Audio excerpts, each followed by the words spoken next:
와들랑 퍼지는 소리 와들랑 와들랑 제주 마을은 겨운 소리 와들랑 들랑들랑 와들랑 들랑들랑 와들랑 방송.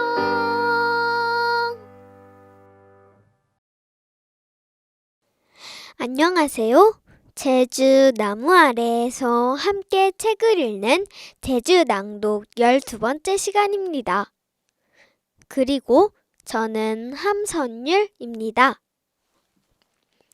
이번 주에 함께 읽어볼 책은 전에 이어 갈매기에게 나는 법을 가르쳐준 고양이입니다. 그럼 우리 함께 제주 밤나무 아래에서 책을 읽어보겠습니다.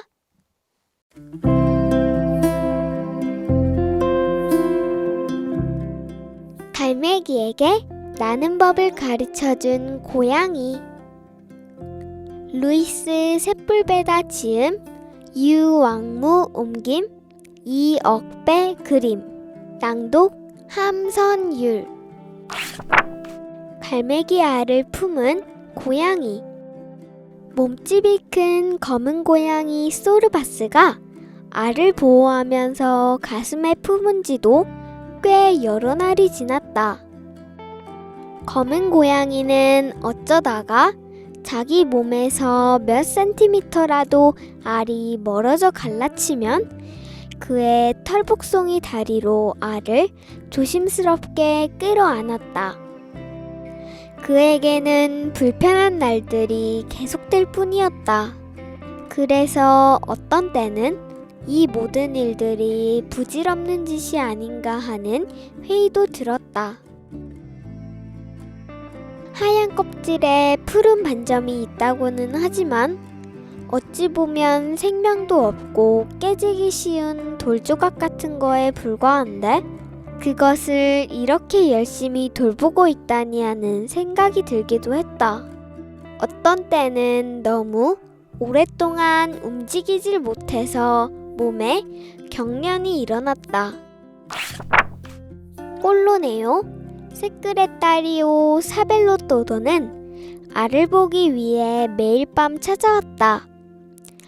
그리고 꼴로네오가 말한 이른바 기대하던 진화가 일어났는지 확인하려고 이리저리 살펴보았다.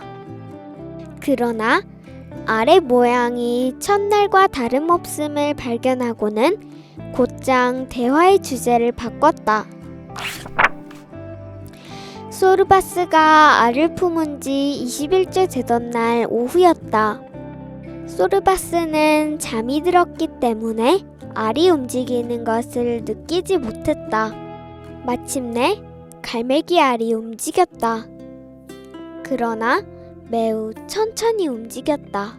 마치 마룻바닥을 굴러가려는 듯 천천히. 소르바스는 무엇 때문인지 배가 근질근질 가려워 잠에서 깼다. 그가 눈을 뜨는 순간 깜짝 놀라서 펄쩍 뛰지 않을 수가 없었다.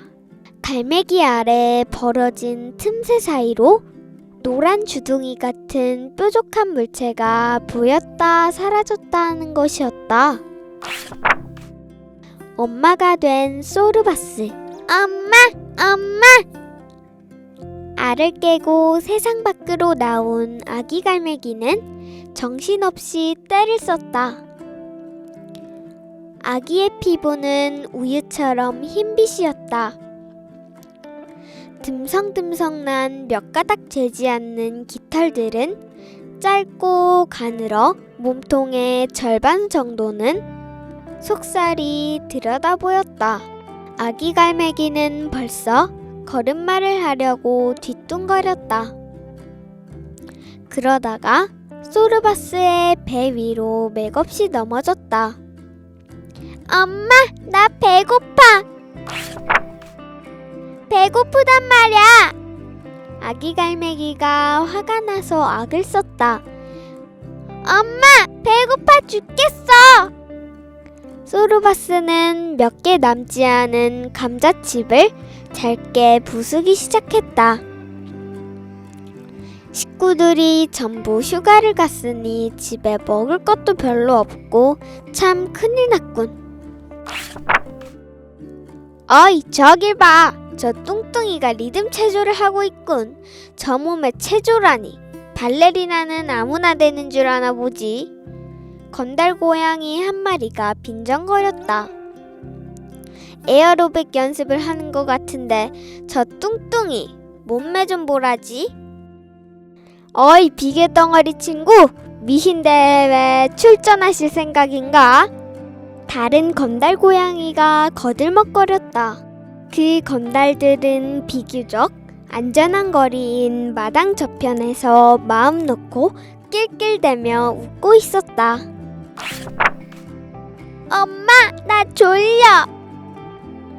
얘야, 미안하지만 나는 내 엄마가 아니란다.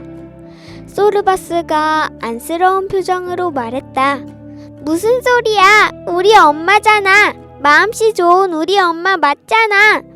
아기 갈매기가 눈을 살포시 감으면서 대답했다. 아니, 뭐가 어쨌다고 그렇게 야단법석이야? 꼴로네오가 궁금해서 물었다. 아기 갈매기가 먹을 게 아무것도 없잖아. 어째 이런 일이? 사벨로또도가 또다시 외쳤다. 그건 그래, 자네 말이 옳아. 사실 먹이가 없어서 파리 몇 마리를 잡아줬는데 아마 조금 있으면 먹을 걸 또 찾을걸? 소르바스는 그때서야 정신을 차리고 얘기했다. 새끌의 딸이요, 뭘 꿈을 대고 있어? 꼴로네오가 다그쳤다. 미안하지만 전 이제 그만하겠어요.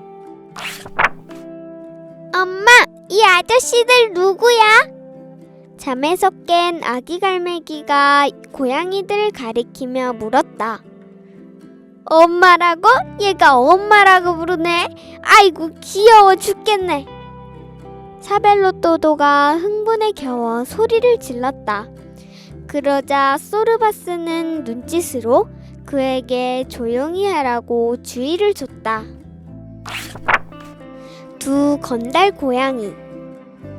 아기 갈매기가 태어난 지 이틀 만에 꽤나 복잡한 문제들이 터지기 시작했다.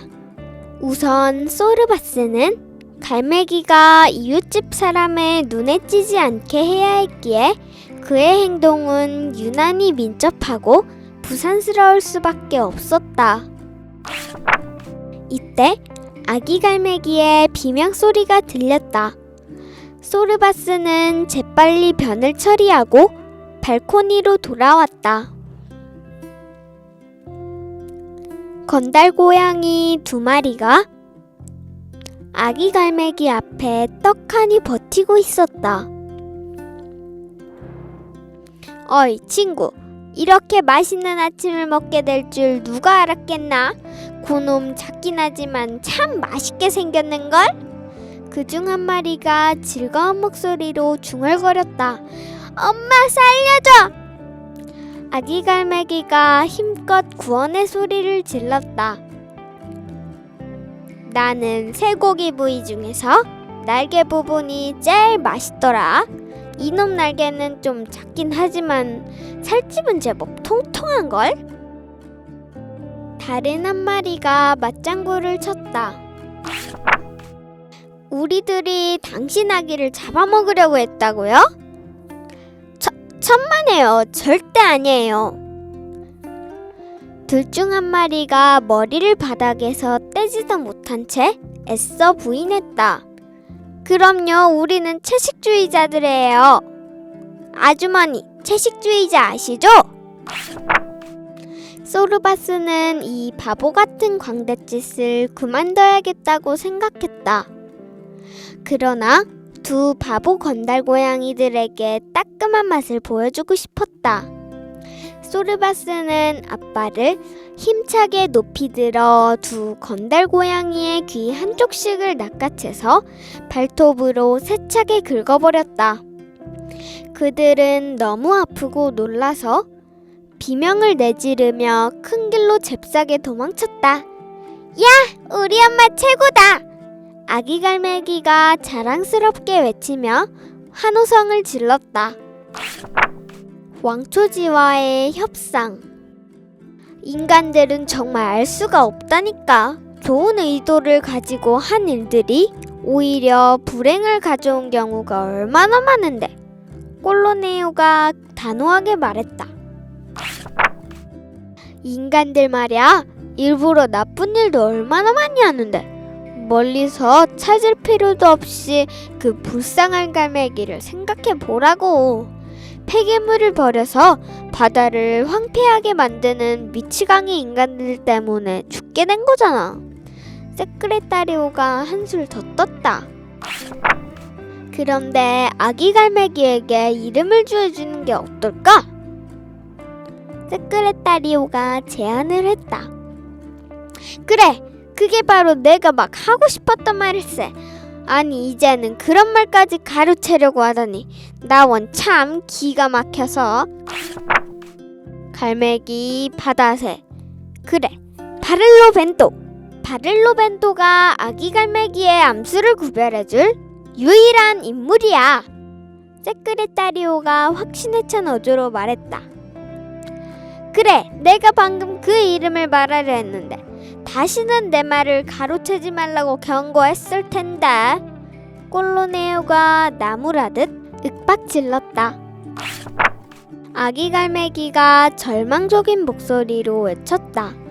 엄마 살려줘! 그의 곁으로 제일 먼저 달려온 것은 역시 소르바스였다. 아주 제때 도착했다. 쥐새끼 한 마리가 앞발로 아기 갈매기의 목을 막 내리치려는 순간이었다. 소르바스의 존재를 깨닫자마자 쥐새끼는 걸음 하나 살려라 하고 냅다 벽 쪽으로 도망쳐서 겨우 몸을 숨겼다. 우리 왕초가 널 만나겠대. 나선형 계단으로 내려가는 지하실이 있지? 그 지하실에 전리품 괴짝들을 보면 입구가 있을 거야. 소르바스는 그 쥐가 알려준 대로 지하실로 내려갔다. 바로 그때 왕초쥐가 나타났다. 검은 털의 왕초쥐는 덩치가 컸고 온몸이 흉터투성이었다.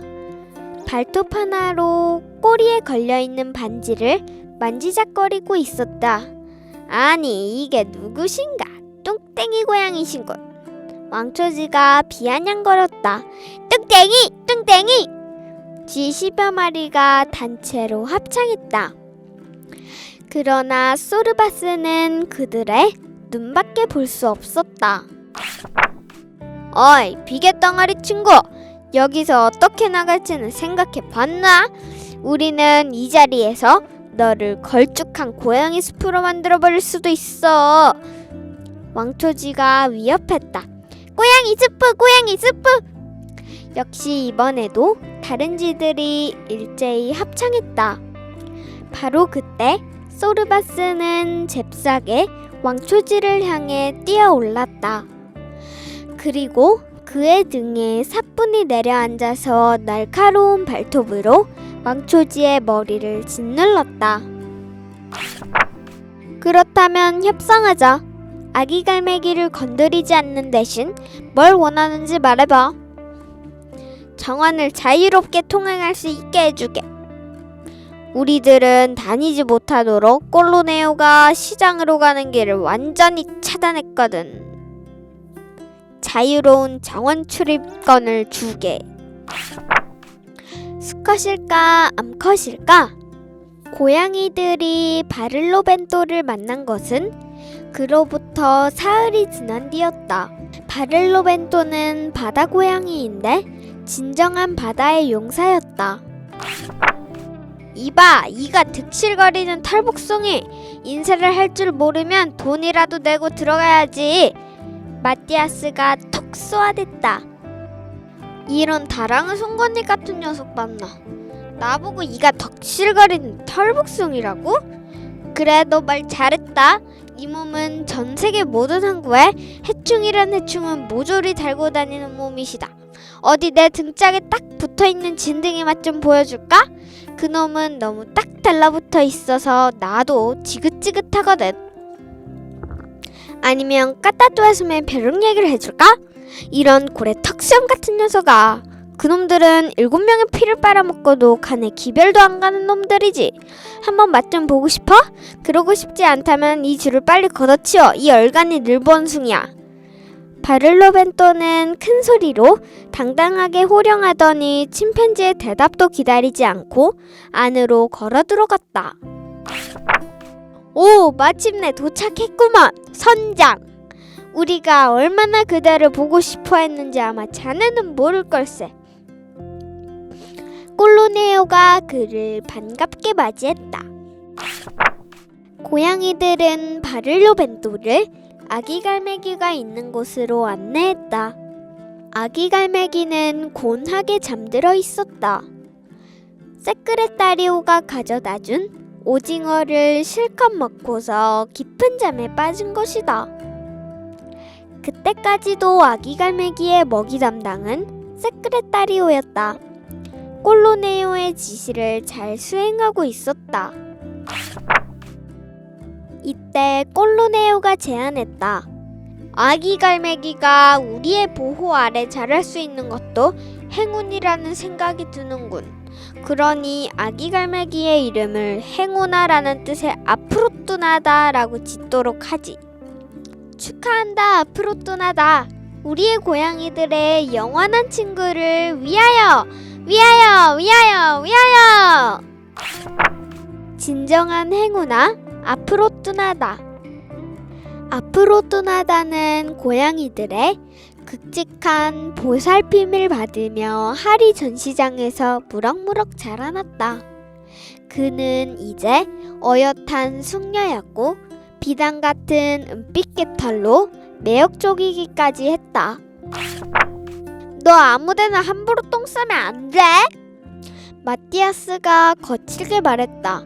원숭이 아저씨, 무슨 말을 그렇게 해요? 새들이 할 수 있는 것이라곤 그것밖에 없지. 똥 누는 것 말이야. 그리고 너도 새잖아. 착각하지 마세요. 나는 새가 아니고 고양이라서 항상 깨끗해요. 그리고 잘 알다시피 나는 사벨로또도 아저씨하고 같은 상자에서 지낸다고요. 하하하. 이가 득실거리는 그 일당들이 너를 감쪽같이 속인 모양이로구나. 자, 내 몸을 자세히 봐라. 너는 다리가 2개이고 고양이들은 다리가 4개지. 너는 깃털이 있지만 고양이들은 털이 있지. 그리고 꼬리는 어떠니? 응, 한번 볼래? 너 꼬리가 있니 없니? 내가 그런 고양이들과 같이 책을 읽으며 얘기하고 지내다니. 너도 미친 게 틀림없어. 세상에 이럴 수가. 어째 이런 일이? 정신 나간 새로군. 고양이들은 왜 너를 그렇게 귀여워하고 응석을 받아주는지 알고 싶지 않니? 다들 딴 생각이 있어서 그런 거야. 내가 토실토실하게 살이 찌면 잡아먹으려고 기다리는 거야. 내 몸통은 물론 깃털까지 남기지 않고 단숨에 먹어치울걸? 침팬지는 신이 나서 떠벌렸다. 무슨 일이니? 어디 아프니? 내가 통통해지길 바라고 밥을 먹는 거지? 아기 갈매기는 소르바스를 쳐다보지도 않고 통령스럽게 쏘아붙였다. 내가 건강하고 튼튼하게 자라길 바라서야. 그래서 내가 토실토실해지면 쥐들까지 초대해서 나를 잡아먹을 거지? 아기 갈매기가 눈물을 흘리면서 말했다. 그런 바보 같은 말이 어디 있니? 내가 언제나 내 곁에 있잖니. 내 엄마도 분명히 그렇게 약속했단다. 소르바스는 어린 갈매기의 머리를 쓰다듬으며 다독거리고 안심시켰다. 아기 갈매기는 그제야 날개 한쪽을 펴서 고양이의 등에 걸치며 고양이 품에 꼭 안겼다. 나는 법을 배우는 갈매기. 자, 시작하기 전에 마지막으로 기술적인 문제를 점검해 봅시다. 사벨로또도가 신중하게 말했다. 제일 먼저 1번과 2번 부분의 평형 상태를 체크해 봅시다. 사벨로또도가 진지하게 지시했다. 1번과 2번 부분 검사 끝. 앞으로 떠나다가 먼저 왼발로 그리고 오른발로 뛰면서 복창했다. 자네 말이 옳아.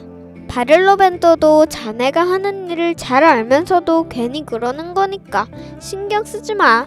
세크레타리오가 그를 다독거렸다. 그게 바로 내가 하고 싶었던 말일세! 아니나 다를까 꼴로네오가 이번에도 말꼬리를 놓치지 않고 끼어들었다. 자네는 도대체 언제쯤이면 내가 하는 말을 가로채지 않을 텐가? 마침내 앞으로 떠나다가 첫 번째 이륙을 시도하려는 순간이었다. 그 다음날 두 번째 사건이 벌어졌다.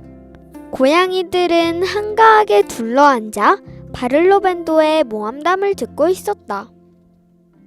갈매기들은 진짜로 폭풍우 속에서도 날아다녀요? 그가 질문했다. 물론 바다장어가 방전하는 것만큼이나 당연한 말씀. 갈매기는 이 세상에서 가장 강한 새지. 갈매기보다 더 잘 나는 새는 없다고 바를로벤도가 확언했다. 이륙 준비! 사벨로또도가 지시를 내렸다. 이륙 준비 끝! 앞으로 떠나다가 신호를 보냈다.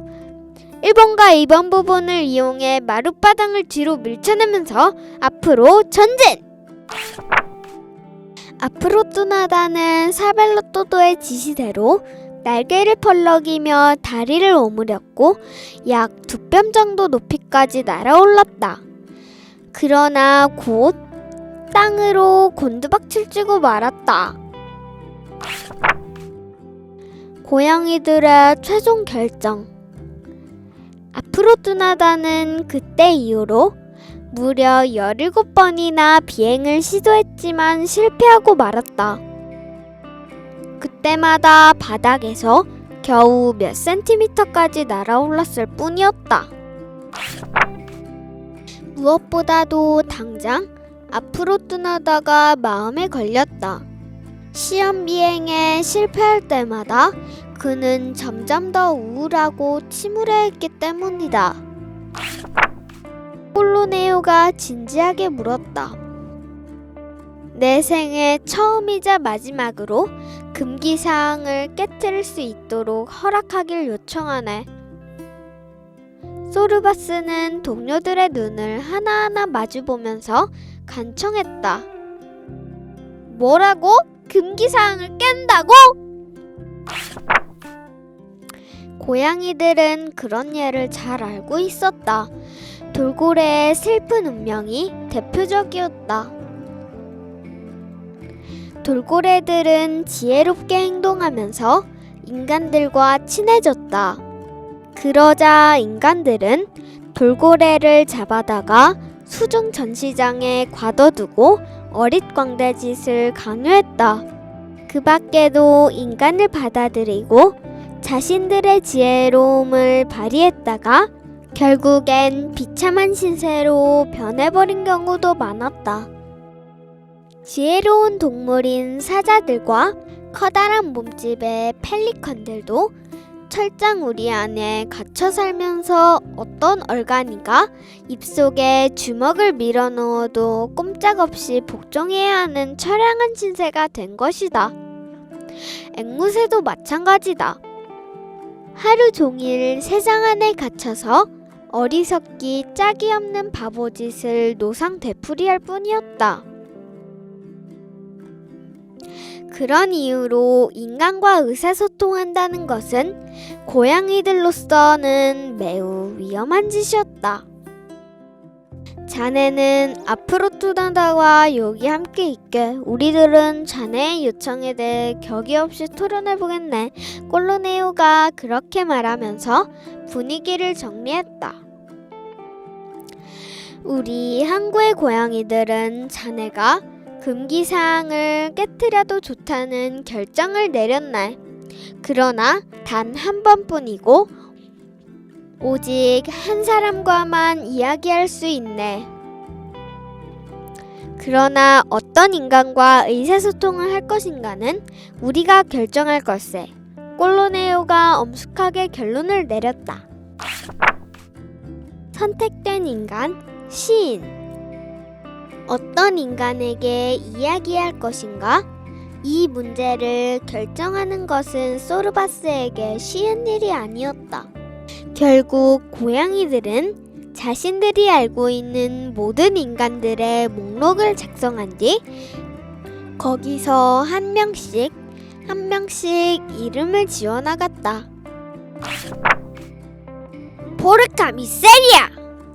목록에서 쓸만한 인물은 단 한 명도 없구먼. 이때 소르바스가 자신있게 나섰다.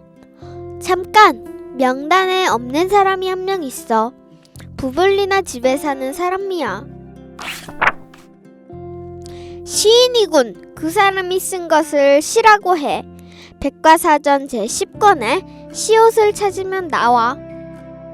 그러면 투표로 결정하지. 소르바스가 부블리나가 사는 집사람과 의사소통을 하는데 찬성하는 사람을 오른발을 들자 꼴로네오가 분위기를 이끌었다. 결과는 만장일치 찬성이었다. 그렇게 해서 소르바스는 그 시인과 의사소통을 할 수 있게끔 결정되었다. 시인을 만나다. 소르바스는 기와지봉을 타고서 선택된 인간이 사는 집 테라스에 도착했다. 부블리나는 화분들 사이에 누워서 편안하게 오후를 즐기고 있었다.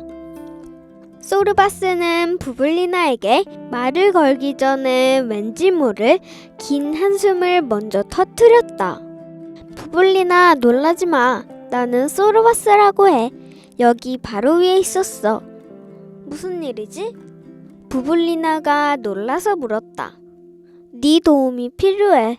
잠깐 내려가도 되겠니? 부블리나는 고개를 끄덕이며 내려오라고 신호를 보냈다. 나를 데리고 가서 내 주인에게 인사 좀 시켜줬으면 해. 그건 안 돼. 그가 작업할 때는 어느 누구도 그를 귀찮게 방해해서는 안 돼. 나도 마찬가지야. 제발 부탁해. 매우 급한 일이란 말이야. 항구의 모든 고양이들의 이름을 걸고 너한테 부탁한다. 왜 그를 만나려는 거지? 나는 그와 얘기를 나눠야 해. 그건 금기사항이잖아. 안 돼. 여기서 당장 나가. 선택된 인간이 소르바스를 보며 말했다. 대단한 콘서트였어. 우리 부블리나가 내 음악을 그다지 좋아하지 않는 것 같아서 마음에 좀 걸리긴 하지만 아무튼 넌 대단한 재주꾼이로구나. 보통 내기가 아니야. 나도 내 노래가 형편없다는 건 알고 있어요. 누구나 완벽할 순 없잖아요. 소르바스가 인간어로 대답했다. 그 소리를 들은 선택된 인간은 놀라서 입을 딱 벌렸다. 적곡일 거야. 그렇지, 넌 유령인가 보구나. 선택된 인간이 넌지시 물었다. 천만에, 나는 지금 당신과 의사소통을 하고 있는 진짜 고양이에요. 소르바스가 확실하게 대답했다. 그러나 인간들이 대화를 나눌 때처럼 격식은 제대로 차리자고 제안했다. 그는 고양이에게 우유 한 컵을 갖다 주었다. 그리고 그 자신도 향기 좋은 코냑 한 잔을 손에 들고 소파에 편하게 앉아서 대화를 나눌 자세를 갖췄다. 자, 그럼 얘기를 시작하지. 마침내 선택된 인간이 소르바스의 말을 경청하기 시작했다. 우리를 도와줄 수 있겠습니까? 물론이고 말고 오늘 밤 당장 가르쳐주지.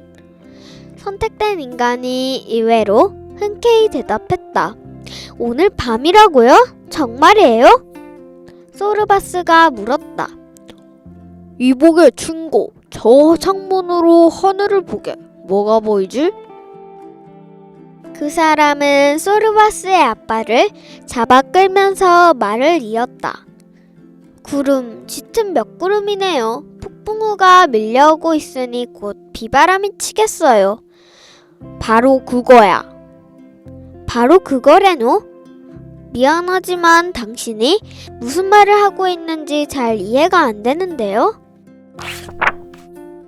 그의 작은 용기는 고개사들이 그것과 같기에 늘 비를 가져오고 늘 해를 몰고 오는 저 어리석은 비 때문에 그토록 한숨 쉬지는 않지요. 아! 이제서야 이해할 수 있겠어요. 난 당신이 우리를 도울 수 있으리라고 믿어요. 날아라, 앞으로 떠나다. 절대로 안 돼! 침팬지가 소리를 질렀다. 절대로 문을 열어줄 수 없어! 내 발톱 50개로 내 엉덩이를 찔러버린다 해도 그건 안 돼! 아무도 너를 해칠 생각은 없어. 제발 사정 좀 봐줘라, 한 번만. 소르바스가 간청했다. 개장 시간은 오전 9시부터 오후 6시까지야. 그것이 규칙이니까 지켜야지. 원숭이 아저씨, 제발 문 좀 열어주세요. 이 광경을 지켜보고 있던 앞으로 떠나다가 애원했다. 안 된다니까? 규정이 있기 때문에 내 손으로 문고리를 열어줄 수는 없지. 너희들 털복숭이 벼룩덩어리들이 한번 열어보시지. 하지만 내 녀석들은 아무리 애를 써도 문을 열 수는 없을걸? 손가락이 있어야 말이지. 이런 못된 망나니 같은 악당들아, 두고 보라지. 언젠가 이 빚을 톡톡히 치러야 할걸? 침팬지가 분에 못 이겨서 길길이 날뛰었다. 인간의 말을 이해할 수 있어? 앞으로 떠나다가 의아해서 물었다. 물론 이 사람은 참 좋은 사람이야. 내가 날 수 있게 도와줄 거야. 소르바스가 확신을 심어주며 안심시켰다. 어디로 가는지 말해주세요. 소르바스가 다시 물었다. 이제 다 왔어. 바로 여기야. 시인이 말했다. 안돼, 무서워요. 소르바스 도와줘. 앞으로 떠나다는 인간의 손을 부리로 세차게 콕콕 쪼면서 소르바스에게 도움을 요청했다. 잠깐만, 그대로 난간을 내려놓으세요. 내가 할 말이 있어요. 소르바스가 요청했다. 앞으로 떠나다. 너는 틀림없이 날 수 있어. 숨을 크게 쉬거라. 빗물을 온몸으로 느껴봐. 그냥 물이란다. 너는 살아가면서 많은 것들 때문에 행복을 느낄 거야. 어떤 때는 물이라고 하는 것이, 어떤 때는 바람이라고 하는 것이, 또 어떤 때는 태양이라고 부르는 것이 바로 그런 것들이란다. 그런데 이 모든 것들은 비가 내린 다음에 찾아오는 것들이지. 일종의 보상처럼 말이야. 그러니 자, 이제 비를 온몸으로 느껴봐. 날개를 쫙 펴고서 말이지. 자, 이제 훨훨 날아야지. 소르바스가 격려했다. 엄마 사랑해요. 정말 고마웠어요. 앞으로 떠나다가 난간 끝까지 다가와서 소르바스에게 작별 인사를 했다. 넌 날 수 있어. 저 넓은 창공이 내 세상이 될 거야. 날아라! 앞으로 떠나다가 곧 그들의 시야에서 사라졌다. 찰나의 일이었다. 당황한 고양이와 시인은 최악의 경우까지도 생각했다. 조바심이 났다. 그들은 숨을 멈춘 채 고개를 쭉 내밀어 난간 끝을 살며시 내려다보았다. 아기 갈매기가 날고 있었다. 돌멩이처럼 그대로 떨어진 아기 갈매기가 날개를 쫙 펴고 주차장 위를 힘차게 날고 있었다. 그리고는 산 미겔, 성당의 맨 꼭대기까지, 아니 탑 위에 달린 팔랑개비까지 날아오르는 것이었다. 소르바스, 자 봐요. 이제 날 수 있어요. 됐어! 드디어 우린 해낸 거야! 그래요. 아기 갈매기는 이제야 중요한 사실을 깨달은 거죠. 그게 뭔데? 오직 날려고 노력하는 자만이 날 수 있다는 사실이죠. 그러고 보니 지금은 내가 오히려 방해가 될 것 같구나. 아래서 기다리지. 시인은 소르바스를 혼자 남겨두고 자리를 비켜주었다. 고양이 소르바스는 그곳에서 밤하늘을 세차게 가르며 날고 있는 아기 갈매기를 쳐다보고 있었다. 그 눈가에는 빗물인지 눈물인지 모를 액체방울이 하염없이 흐르고 있었다. 몸집이 큰 검은 고양이의 노란 눈에서 고결하고 숭고한 마음씨를 지닌 고양이의 눈에서 1999년 라우펜부르크 셀바 네그라에서 루이스 세뿔베다.